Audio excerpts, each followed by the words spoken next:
વાત કરીએ અમદાવાદની તો કેડીલાના સીએમડી રાજીવ મોદી સામે દુષ્કર્મનો કેસ. બલ્ગેરિયન યુવતી રહસ્યમય રીતે ગુમ. વકીલે પોલીસે ઈમેલથી આ અંગે જાણ કરી. હદને લઈને પ્રેમ સર્જાતા ઈમેલથી જાણ કરવામાં આવી. વકીલે જોઈન્ટ પોલીસ કમિશનરને પણ જાણ કરી. વકીલે ગ્રામ એસપીને પણ આ મામલે જાણ કરી. 24 જાન્યુઆરીથી યુવતી વકીલ સાથે સંપર્કમાં નથી. વકીલે યુવતી સાથેની ચેટ પર ઈમેલમાં અટેચ કર્યું. કેટલાક લોકો મને મારવાની કોશિશમાં છે તેવું યુવતીએ જણાવ્યું.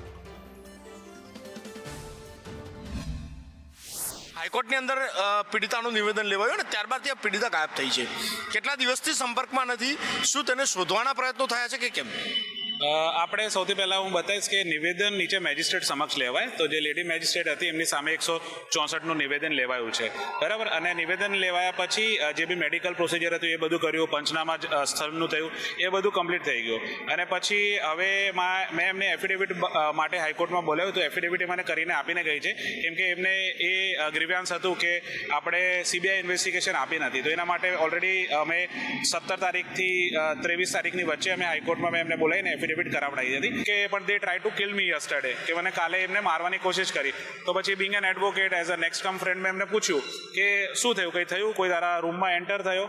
તો એમને મને કીધું કે લાઈક એમને મને અગોરા મોલ છે ત્યાંની લિંક મોકલી કે તમે સીસીટીવી જોઈ શકો છો કે they try to bring me, એટલે અંગ્રેજીમાં લખતી હતી કે bring me out on the street. એ લોકો મારી પાછળ છે.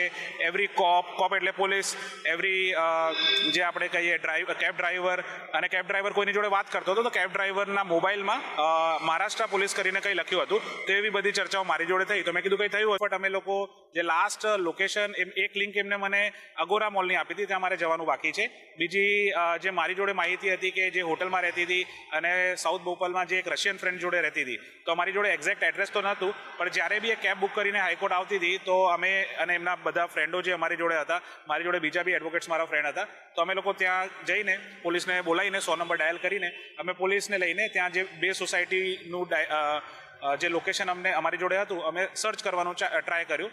અને એક અમે અમેરિકન એક લેડી મળી. એમને કીધું કે હું તો ઓળખતી નથી. એટલે કેમેરામેન ઉપેન્દ્ર ત્રિવેદી સાથે નિકોલ પટેલ, સંદેશ ન્યૂઝ અમદાવાદ.